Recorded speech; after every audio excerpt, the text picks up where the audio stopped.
Sejam todos bem-vindos a mais um Evangelho no Lar Online do Grupo Espírita Paulo de Tarso, do Rio de Janeiro.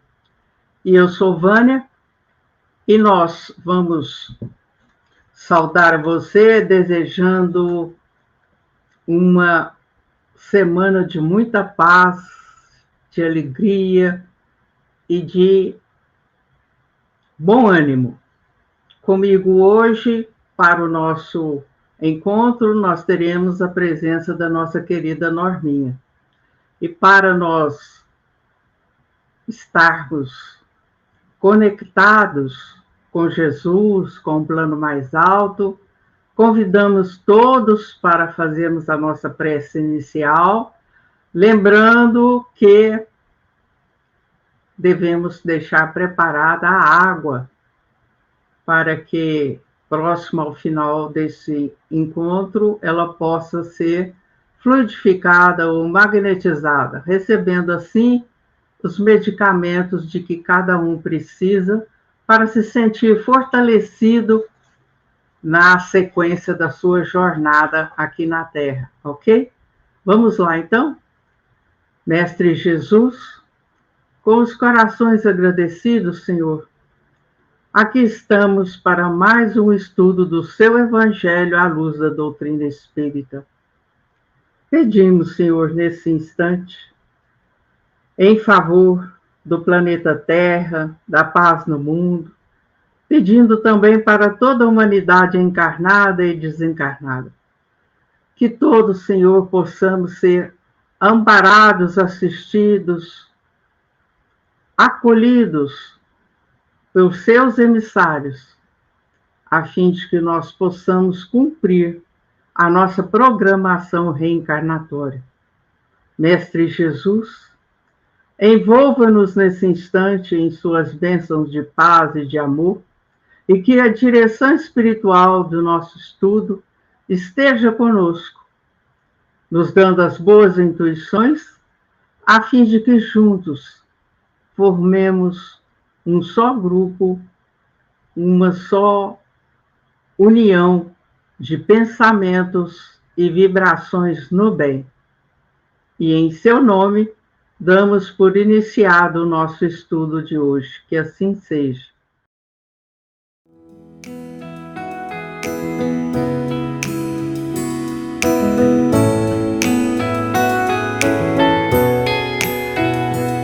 Nós vamos passar a palavra para a nossa querida Norminha, que fará a sequência do estudo do Evangelho segundo o Espiritismo, no capítulo 10, Bem-aventurados os que são misericordiosos, e hoje Norminha vai falar sobre o cisco e a trave no olho. Vamos lá, Norminha, é com você. Ok, querida Vânia. Olá, queridos irmãos. Vamos, então, iniciar a leitura desse item 9 do capítulo 10, o cisco e a trave no olho, ou o argueiro e a trave no olho, não é? Porque vedes um argueiro no olho do vosso irmão, vós que não vedes uma trave no vosso olho. Ou, como dizeis ao vosso irmão, deixai-me tirar um argueiro do vosso olho, vós que tendes uma trave no vosso.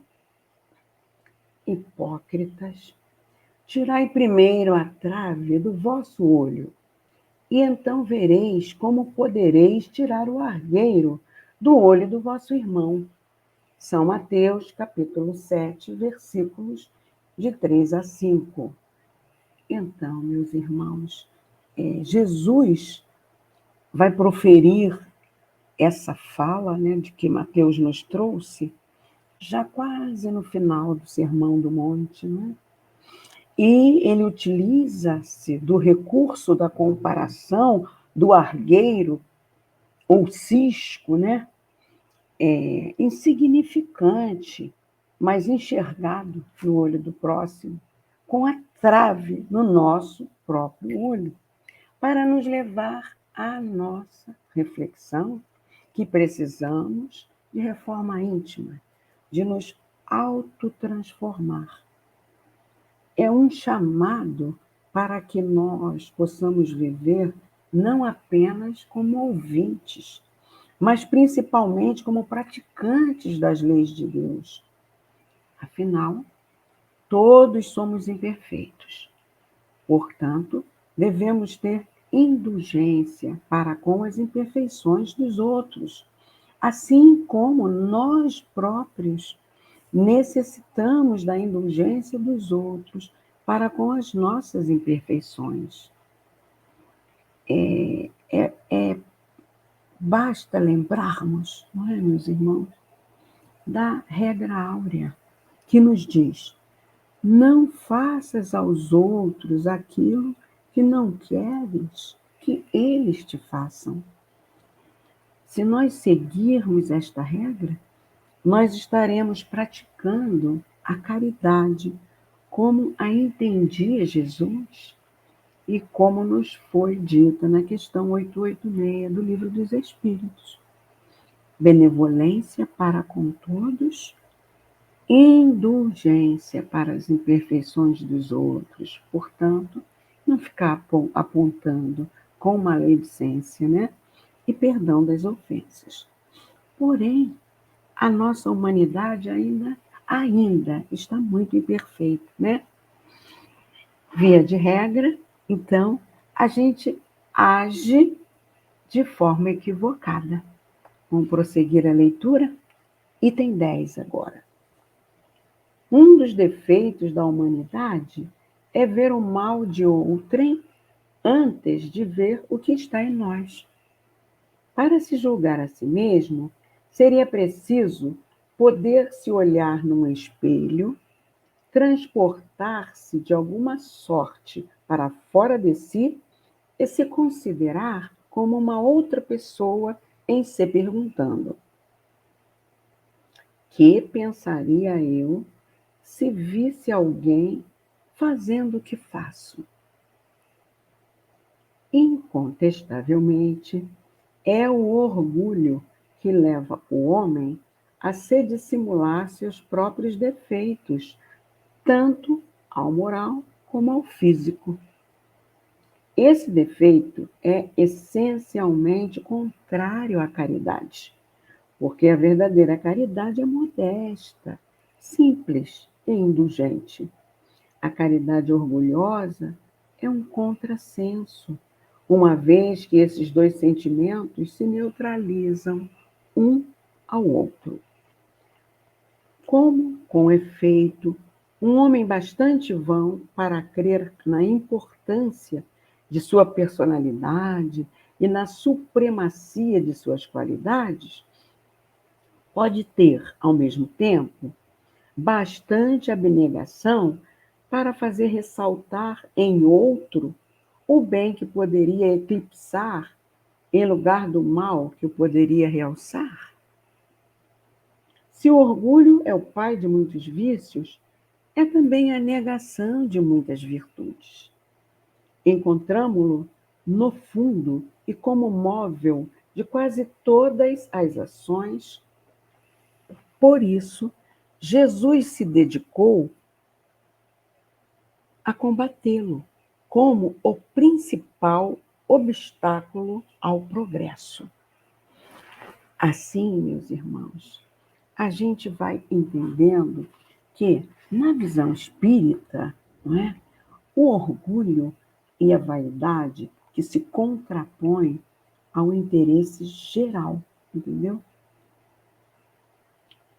Então, é essa vaidade que o orgulho traz que se contrapõe ao interesse geral.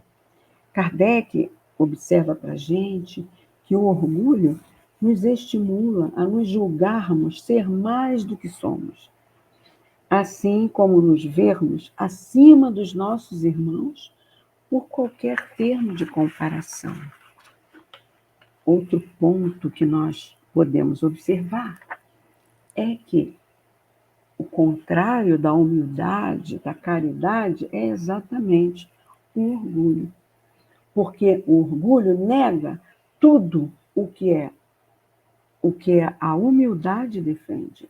O orgulho é soberbo, ele julga-se superior e esconde-se por trás da falsa humildade ou da tola vaidade. Então, esses dois sentimentos, como nos foi explicado, são neutralizantes um do outro, orgulho e caridade. A pessoa verdadeiramente caridosa, então, ela consegue realçar no próximo o bem que poderia eclipsá-lo, como diz a explicação da espiritualidade, em qualquer ambiente de convivência, meus irmãos. Então, é aquela pessoa abnegada, que reconhece as virtudes e aponta, sim, as virtudes, não os vícios da outra, entendeu? Assim, a gente poderia exemplificar aquele pai que exalta as qualidades do bom filho, entendeu? Então, diante da família, das pessoas que convivem com a pessoa, com o filho ou com a filha, que têm as qualidades exaltadas pelos seus pais, vão vê-los com outros olhos. É um membro de família que está fazendo valer a pena, não é verdade? A oportunidade da encarnação. Aquele colega de trabalho ou chefe que elogia, não é? A pontualidade, o comprometimento do seu empregado, né? A que ele coordena, ele está, de alguma forma, contribuindo para estimular que esse comportamento continue, que o rapaz ou a moça que estiver nesse emprego cada vez mais cresça. Ou ainda aquele que aponta a coerência de um religioso que pratica aquilo que prega lá no púlpito ou nos microfones virtuais, por aí afora, entendeu? Então, esse faz essa caridade, não é? Benevolente, abnegada, não é? Agora, de contraparte, a pessoa orgulhosa, ela não faria tais comentários acerca das qualidades do próximo. Ela buscaria enaltecer-se sempre diante de tais qualidades. Então, a gente poderia ver o pai falando assim: o meu filho, a minha filha, é bem educada assim, graças à educação que eu dei, eu sempre cobrei muito, fui muito severo, lá, eu soube educar. Então, ele está enaltecendo a si próprio, não levando em conta o esforço que aquele filho, aquela filha fez para buscar seguir nas leis de Deus, no caminho do meio, não é?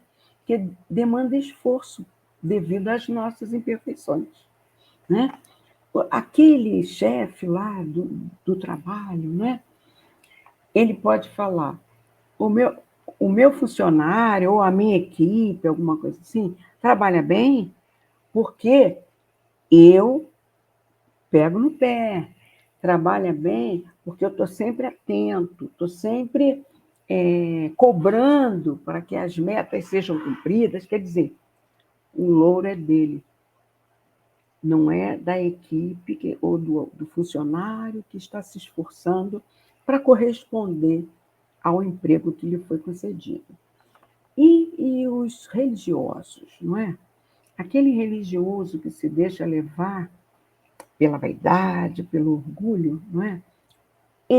Com isso, ele abre as portas para o processo obsessivo, porque às vezes o obsessor está querendo, por exemplo, uma brecha para minar um bom trabalho religioso que estava sendo desenvolvido à luz do Evangelho. E aí ele pega essa brecha exatamente na vaidade, no orgulho, e a gente vê, tem um livro chamado Aconteceu na Casa Espírita, né? Que exemplifica bem, como até muitos médiuns também por orgulho e vaidade, né?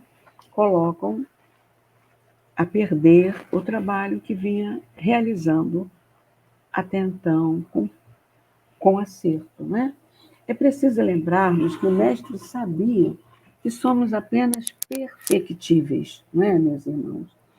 Ele não exigiu condição de anjo para os trabalhadores do bem que ele arrebanhou para si, né?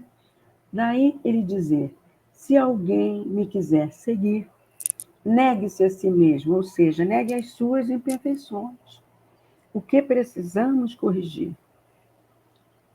E tome a sua cruz e siga-me, ou seja, tomar a cruz é fazer as escolhas certas,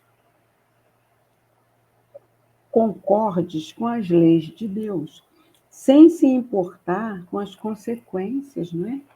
Que muitas vezes são difíceis e dolorosas, meus irmãos, que podem vir sobrecarregar-nos, não é? E devido à resistência dos inimigos da luz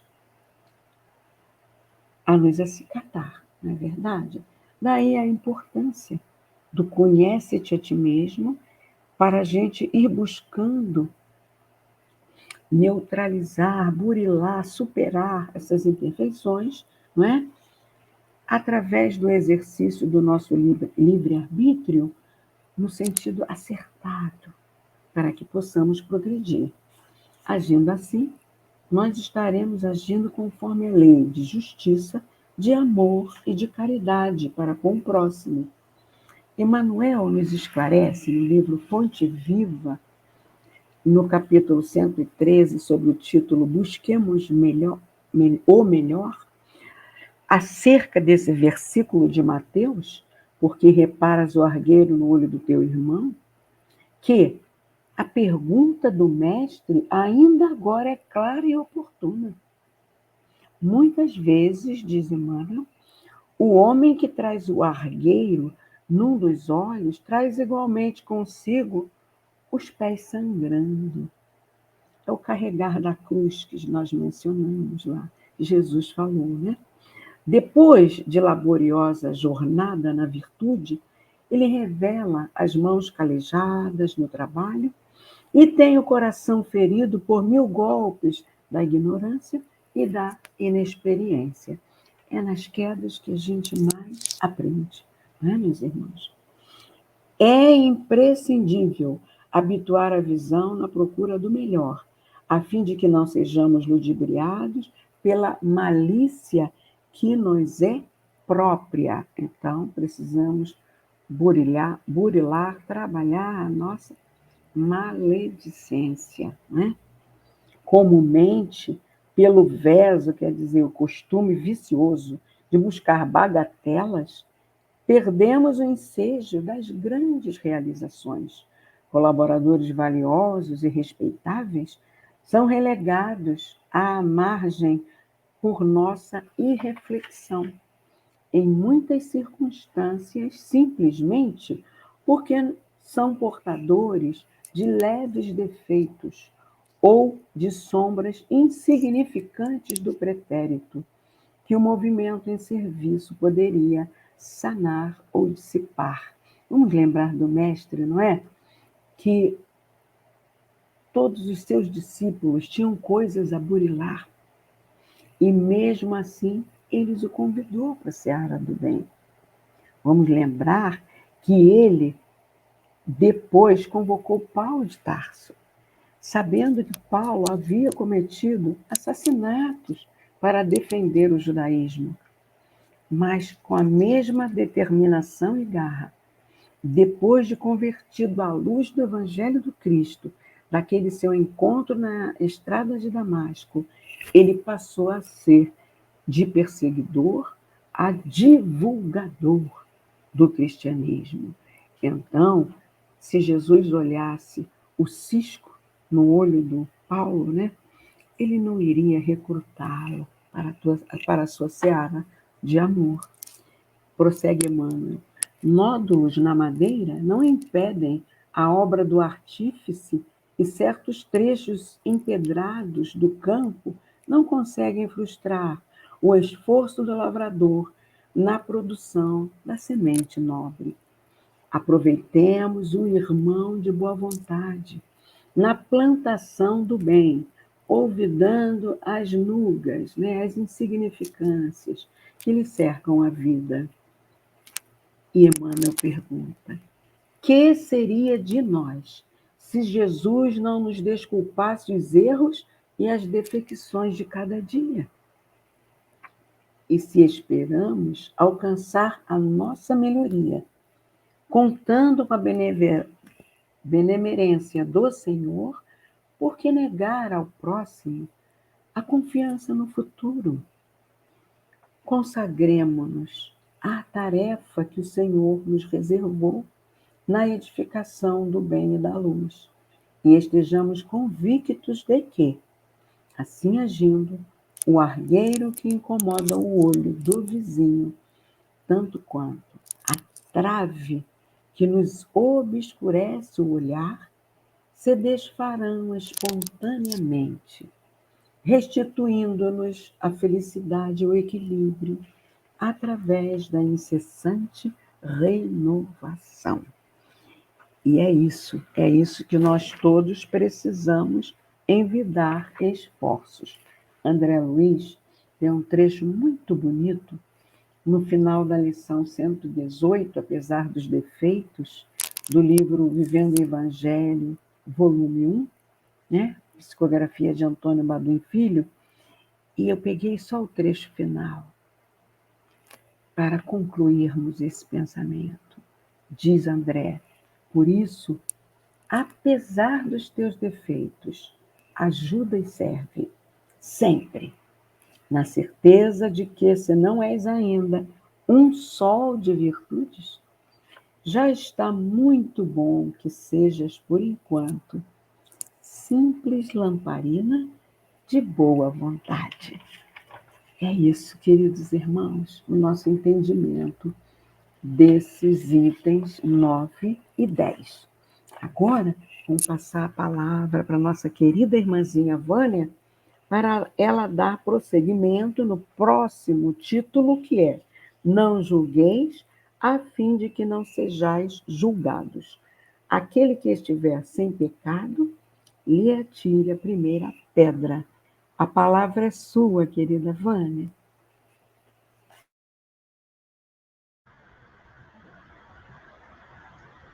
Gratidão, Norminha. Então, vamos lá. Vocês já pensaram em se colocar na posição de juízes, que é aquele que vai analisar o processo, vai julgar e vai dar a sentença? Você está preparado para julgar? Vamos ouvir o que Mateus coloca para nós da fala de Jesus no capítulo 7, versículos 1 e 2. Não julgueis a fim de não serdes julgados, porque sereis julgados conforme houverdes julgado os outros. Empregar-se-á convosco a mesma medida de que vos tenhais servido para com os outros. Olhe que lembrete importante de Jesus. Se você vai julgar alguém, para que você não seja julgado, não tem como. Porque se você julgar, os outros também vão julgá-lo na mesma medida. É direito de todos.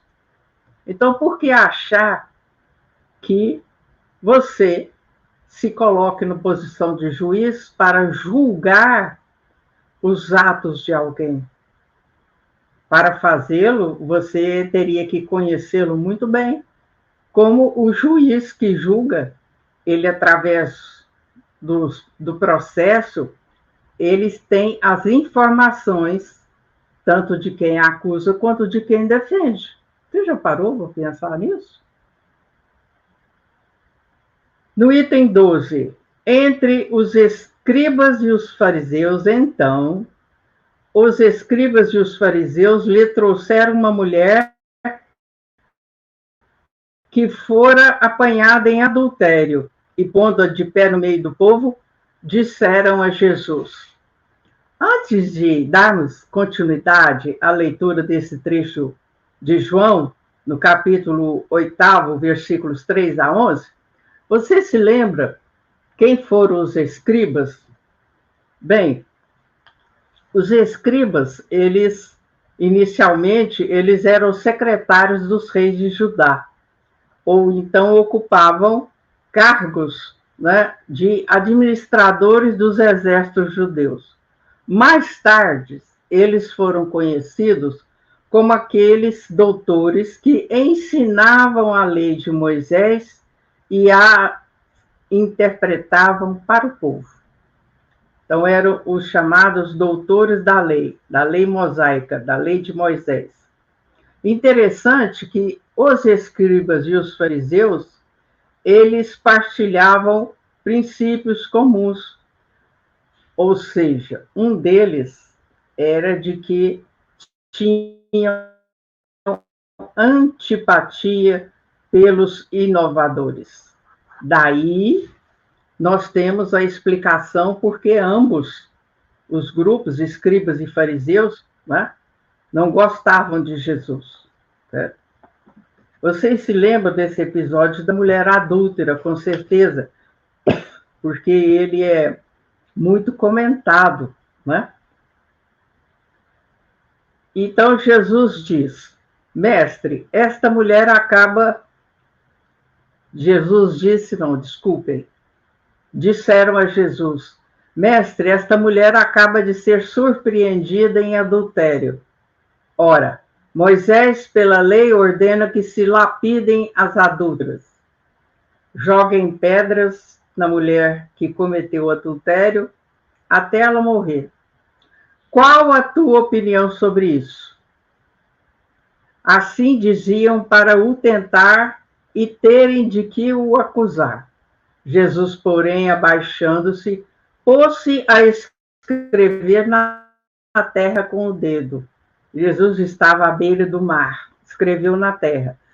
Como continuassem a interrogá-lo, ele se levantou e disse, aquele dentre vós que estiver sem pecado, atire a primeira pedra. Em seguida, abaixando-se de novo, continuou a escrever no chão. Ouvindo Jesus falar daquele modo, os seus interrogadores se retiraram um após outro, afastando-se primeiro os velhos. E ficou Jesus a sós com a mulher, colocada no meio da praça. Então, levantando-se, perguntou-lhe Jesus, mulher, onde estão os que te acusaram? Ninguém te condenou? Ela respondeu, não, Senhor. Disse-lhe Jesus, também eu não te condenarei. Vai e não peques mais. Nós temos que comentar aqui, né, outro fato que chama atenção, né, é que no caso de adultério, né, apenas as mulheres eram lapidadas, né? Então, isso aí mostra que, até hoje, em vários países do Oriente Médio, não? Existem aquelas crenças, aquelas religiões, em que a mulher, ela vale menos que um animal. Né? Então, à época de Jesus, a punição era mais severa.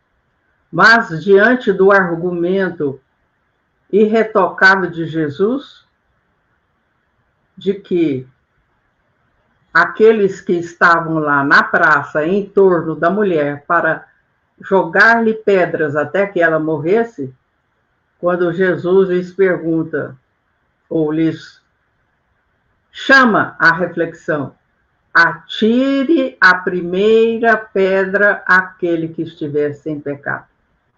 Então, como eles abaixaram a cabeça e se retiraram, primeiro os mais velhos, depois os mais novos, isso atesta para nós o quê? Que fato?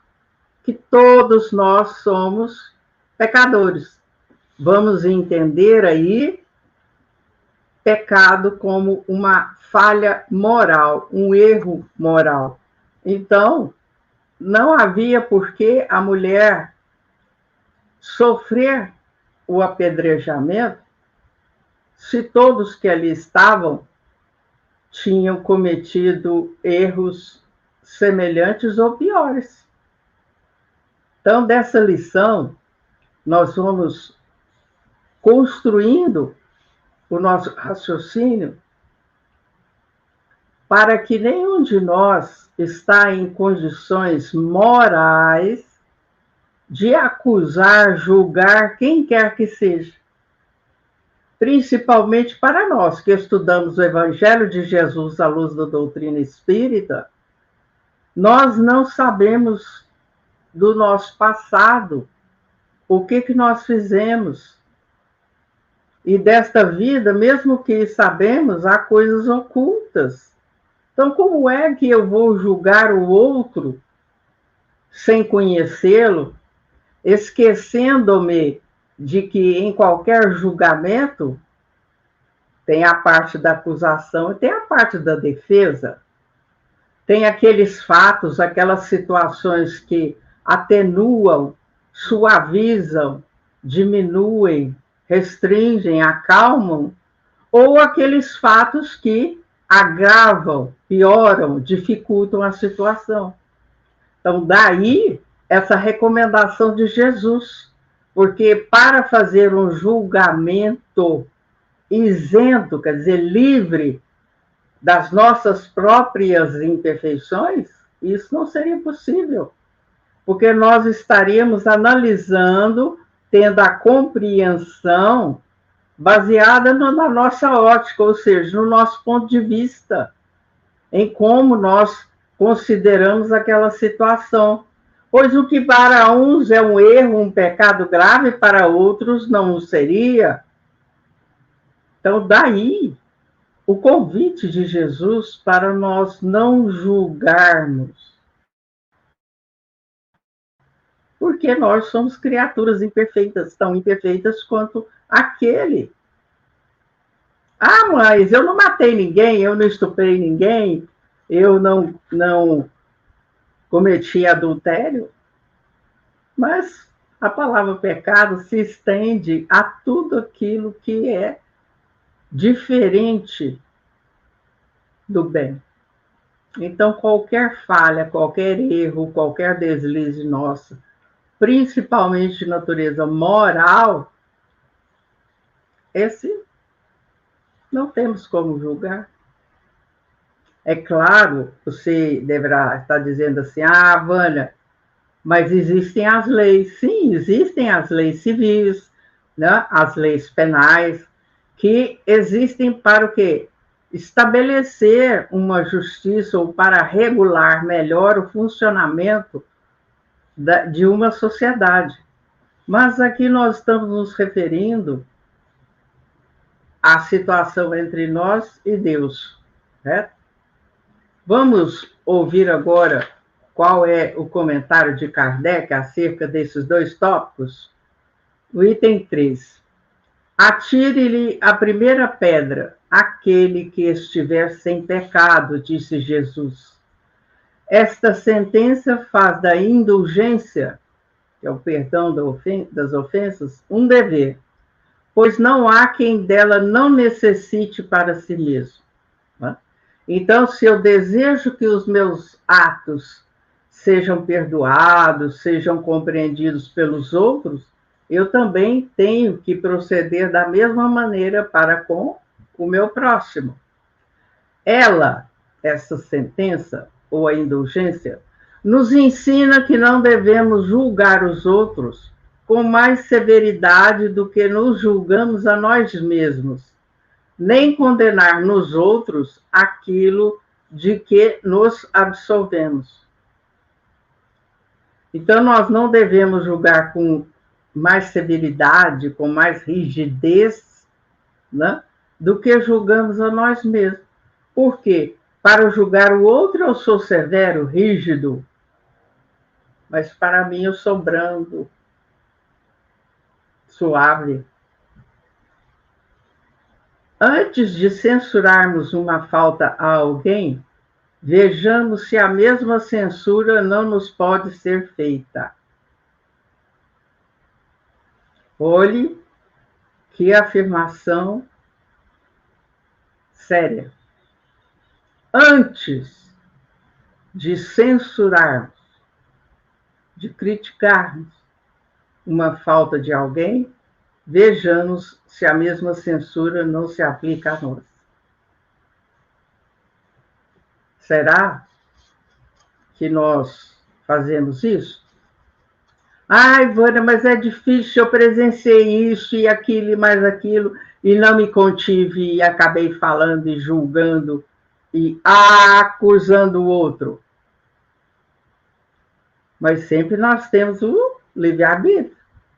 Se nós não pudermos deter o que se passa em nossa mente, em nosso pensamento, julgando, estabelecendo até a punição para determinado fato, determinada situação, que nós busquemos pensar em Jesus na hora, lembrar essa passagem do seu evangelho em João, da mulher adúltera. Porque a justiça divina é a mesma para todos. Apenas leve em conta o quê?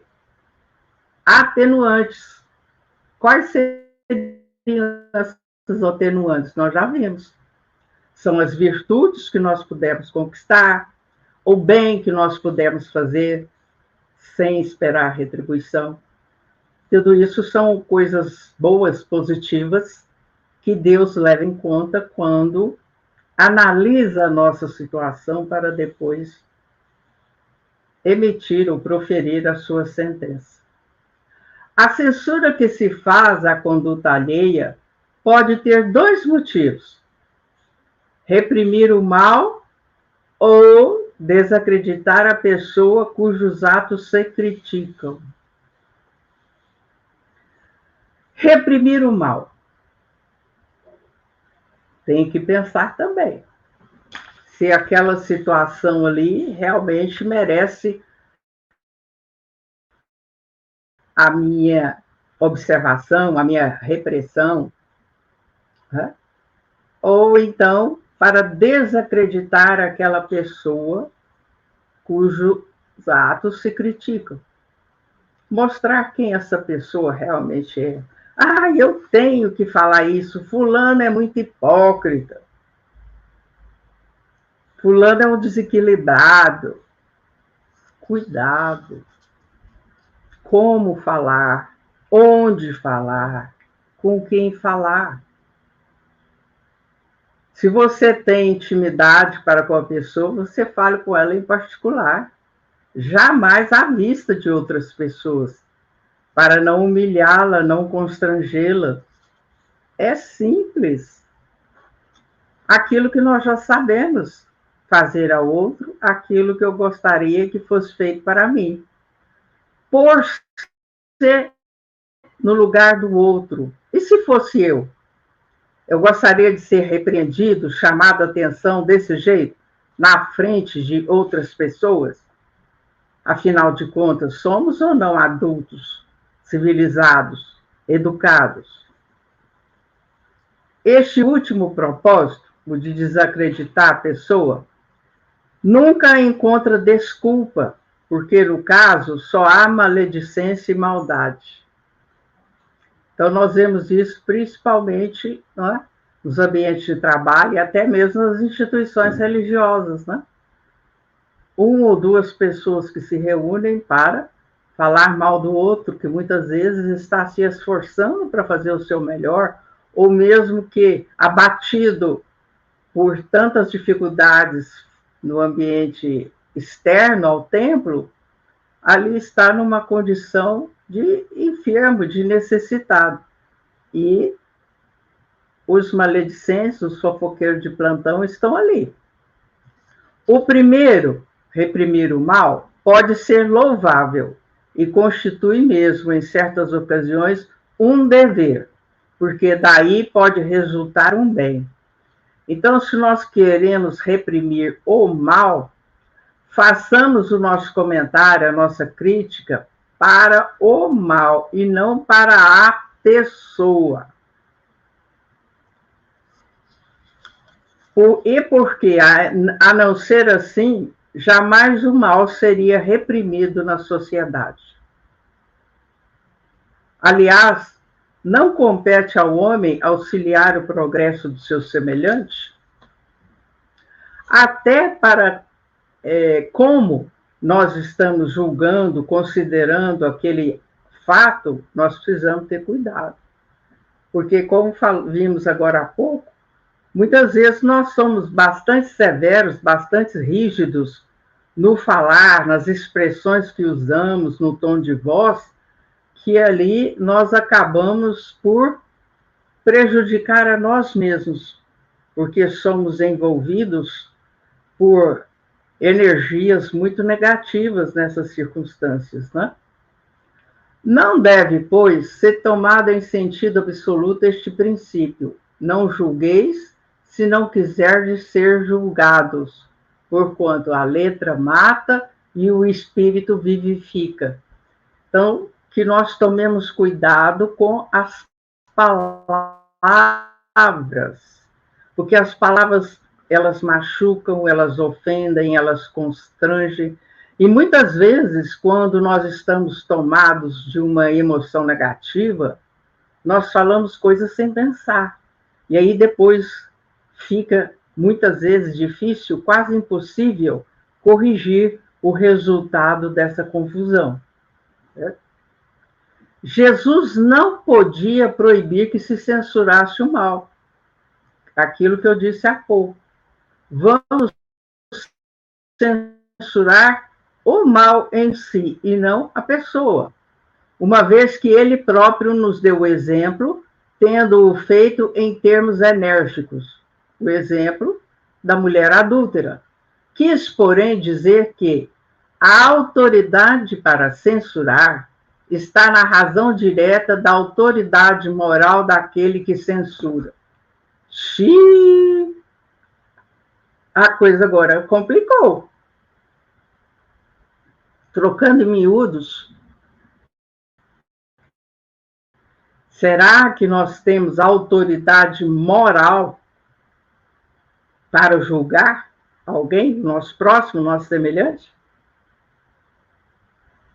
Ah, Vânia, mas eu nunca matei ninguém, eu nunca cometi um crime bárbaro, eu nunca fiz isso nem aquilo. Nesta vida, meu caro, você se lembra do que você fez em outros? Ah, mas eu não acredito nesse negócio de outras vidas, não. Bom, você não acredita, é outro ponto para discutirmos depois. Mas o que nós temos que recordar é que existe o Criador, dê o nome que você quiser, e tudo o que existe é regulado por suas leis, que são imutáveis, não mudam, não se modificam. Então, perante mim mesmo, perante Deus, eu só posso julgar alguém em relação aos maus atos praticados se eu tenho uma moral limpa, se eu tenho uma conduta reta, ilibada, sem nenhuma mancha, sem nenhum defeito. Será que somos assim? Se somos, estamos no lugar errado, não? Porque a condição da Terra, do planeta Terra, ainda é de provas e expiações. E nós que aqui habitamos somos espíritos imperfeitos. Imperfeitos.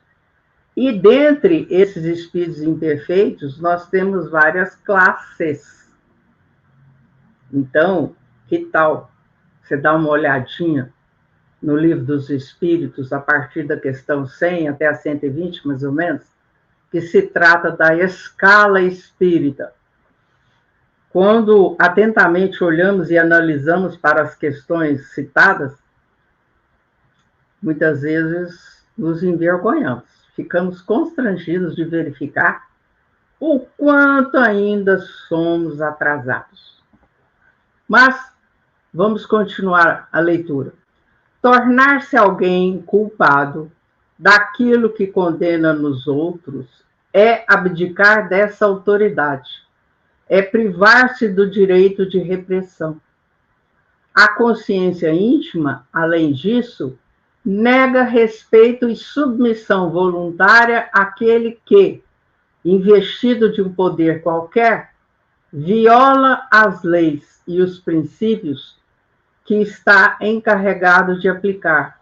Vejam bem, que moral eu tenho se, enquanto juiz, eu estou julgando alguém, mas trago a minha consciência íntima pesada por coisas ilícitas que eu fiz, que eu realizei.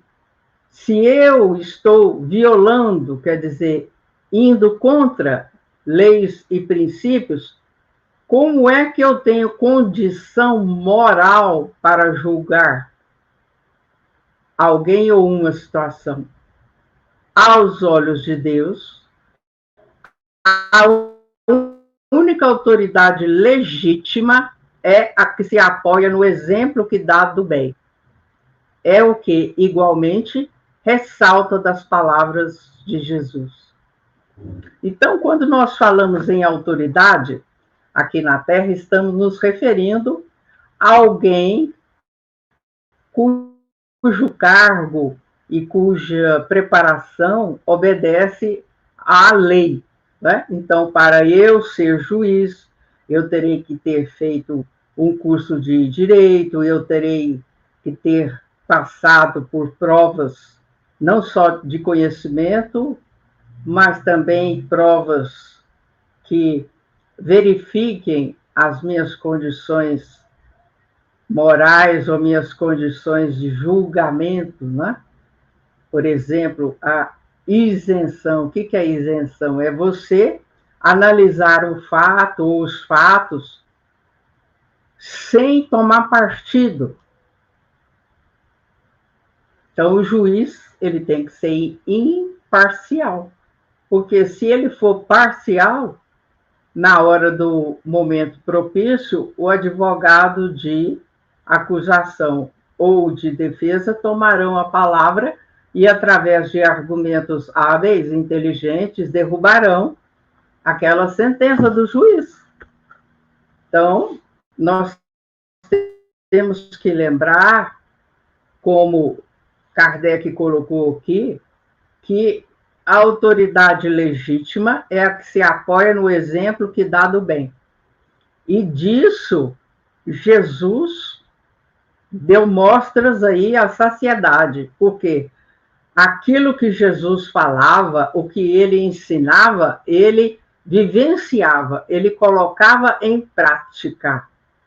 Por isso, por mais esse motivo, nós ainda estamos muito longe de ter essa condição de julgar o outro.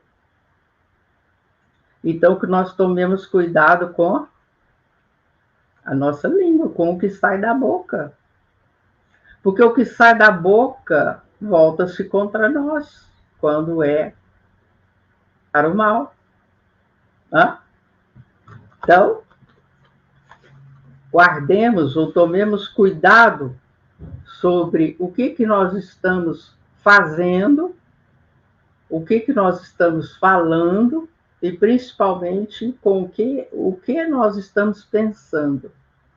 Aí você fala assim, Vânia, credo, mas até o pensamento... Sim, por quê? Pensamento é matéria.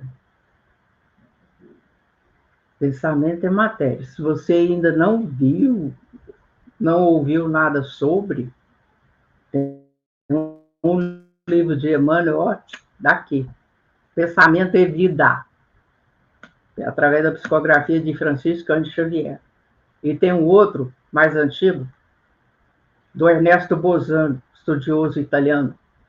Pensamento e vontade. Vocês estão vendo como como as coisas são muito delicadas, e aí se patenteia a justiça divina em relação a nós. Se eu vou julgar os outros, não tendo condições morais para tal, eu tenho que ficar de olho aberto. Por quê? Serei julgado da mesma medida por outra pessoa ou por outras pessoas. Porque tudo aquilo que é da nossa condição humana ainda é de imperfeição. Está cheio de falhas, de equívocos, de enganos. Então, prestemos mais atenção diante da vida dos nossos políticos, dos artistas, dentro da nossa família, né? Essa questão de muitas vezes julgarmos nossos filhos querendo compará-los, né? Cada um é cada um traz a sua individualidade. Então, se nós tivermos que falar algo, no caso de uma ação má, de um mal com L, vamos falar que sirva para todos os presentes, não vamos apontar o dedo nem dizer o nome de ninguém. Combinado? Agora passo a palavra para a Norminha para a magnetização da água. Em frente, Norminha.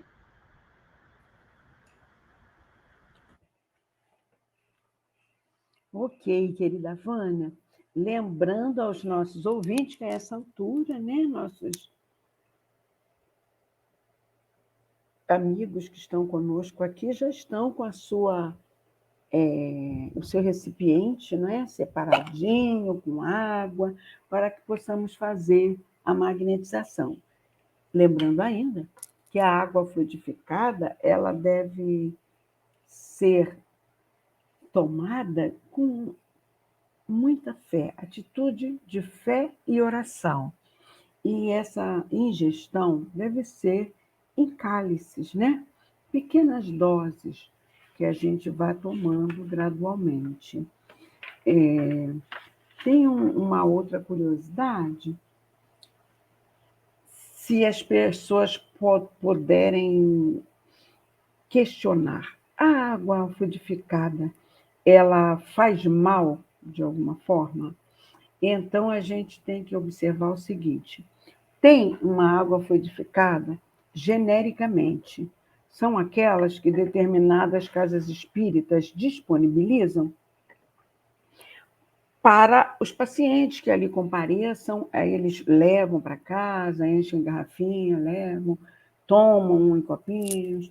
Essa é a genérica, mas existe a água fluidificada, não é? É para um fim específico, para uma pessoa. Então, essas devem ser fluidificadas com o recipiente adesivado para o nome daquela pessoa. Por quê? Porque ali serão colocados um fluido necessário para o tratamento das necessidades daquela pessoa. Então, dessa forma, não é? Se a gente for tomar um remédio de outro, a gente pode vir a passar mal. Então, é isso. A gente tem que saber se é uma água genérica ou específica. Se tiver adesivada com o nome de uma pessoa, nós não devemos tomar. Tá ok? Vamos então à nossa prece de fluidificação ou magnetização da água. Vamos fechar os nossos olhos e pedir ao nosso Mestre Maior, né? Muita proteção, ao nosso Deus Todo-Poderoso também, que eles possam permitir, não é? Que os benfeitores de luz aqui presentes possam fazer jorrando sobre esta água os seus fluidos balsâmicos, medicamentosos, trazidos dos laboratórios espirituais, da natureza, para a transformação desta água um remédio para os corpos físicos e espirituais, das pessoas que dela fizerem uso. Que assim seja. Graças a Deus. E para terminar o nosso Evangelho no Lar Online de hoje, vamos então para a nossa prece final, queridos irmãos. Mais uma vez, fechamos os nossos olhos para agradecer, né? Graças a Deus. Obrigada, mestre querido, por essa oportunidade que tivemos de aqui estarmos reunidos em seu nome, mestre, para o nosso aprimoramento intelectual e o nosso esforço para a prática depois desses ensinamentos aqui adquiridos.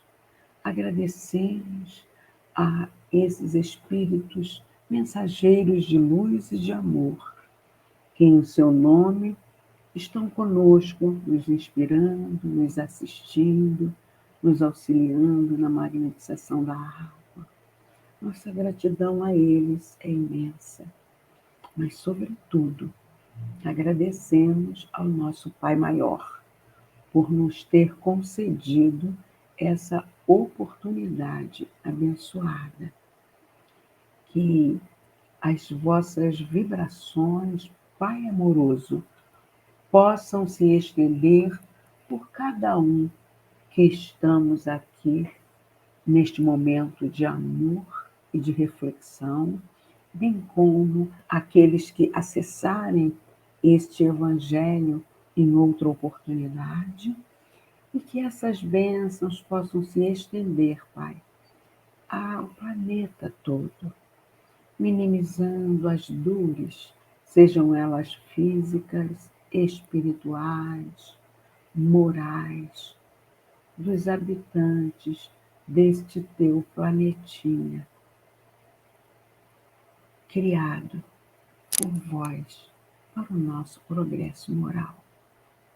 E assim, Pai, com o nosso coração cheio de gratidão e de amor, nós te pedimos humildemente muita proteção para todos nós e a devida permissão para encerrarmos o nosso Evangelho do Lar Online de hoje, dando todos juntos a uma só voz, do fundo dos nossos corações, graças a Deus.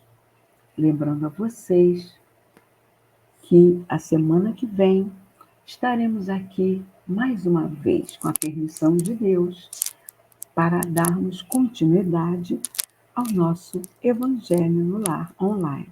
Estejam conosco. Um fraternal abraço. Até a próxima semana. Graças a Deus.